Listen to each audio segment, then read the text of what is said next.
और कैपिटल में सीधे सीधे की लड़ाई है।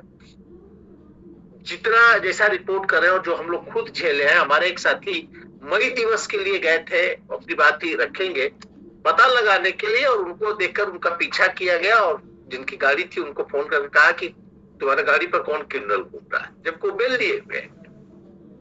तो इस तरह से एक जो फासिस्ट सरकार है वो तमाम जो मजदूरों के अधिकार थे उन सारे अधिकारों को खत्म कर रही है, और इस अधिकार को खत्म करके बिल्कुल तानाशाही लाद रही है। और जितनी भी ऊपर से नीचे तक न्यायपालिका है, मजदूर के सवाल पर ये सारे लोग चुप रहते हैं या बोलते हैं तो इसको मजदूरों के हड़ताल को, मजदूरों के हक की लड़ाई को ये लोग देश के विकास में बाधक मानते हैं।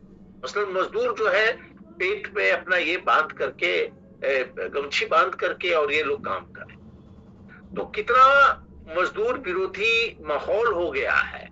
और जो प्रगतिशील दिखते हैं वो लिबरल्स जो लाल झंडा के सहारे संसद में चुनाव लड़ के जाते हैं, वो सारे के सारे लोग जहां पूंजी का मसला आता है, पूंजी के खिलाफ लड़ाई मजदूरों का आता है, वहां बंगले झांकने लगते हैं। कुछ स्थानीय नेता उनका लड़ाई लड़ते हैं, वो भी कंप्रोमाइजिंग रहते हैं। तो इस मौके पे हम सभी साथियों को हम विशेष तौर पे इस बात को कहेंगे कि भारत की जो राजनीति है और जो इसके पीछे का दर्शन है उसके अंदर तलाशा जाए। पिछले 40 साल से जो मजदूरों के पक्ष की जो राजनीति थी, जो दर्शन था, उसके ऊपर लगातार हमला किया जा रहा है। लगातार बताया जा रहा है कि क्लास स्ट्रगल की जो राजनीति है वो नहीं चलेगा। लगातार आइडेंटिटी की पॉलिटिक्स को आगे बढ़ाया जा रहा है। अब यहाँ पर देखिए कि जो काम करने वाले हैं ये भी तो सामाजिक न्याय वाले ही लोग तबके हैं।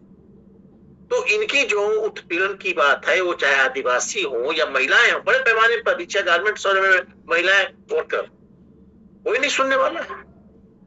दलित है 90% मजदूर, तो 80% तो कम से कम होंगे ही दलित और पिछड़े। लेकिन जहां ये तबका जो मेहनत कश तबका है, उस एंगल से भी कोई इनके समर्थन में नहीं जा रहा है।